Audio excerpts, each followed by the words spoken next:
How to change YouTube language and country settings. Hi everyone, this is Rose from Create Login and Delete.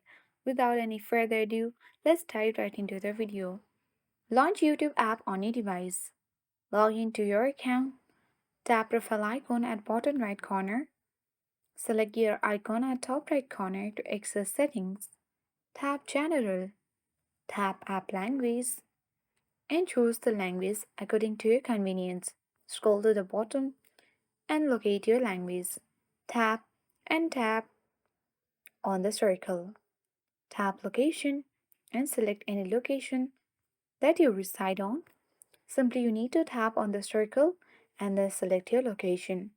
After that, you successfully changed your YouTube language and country settings.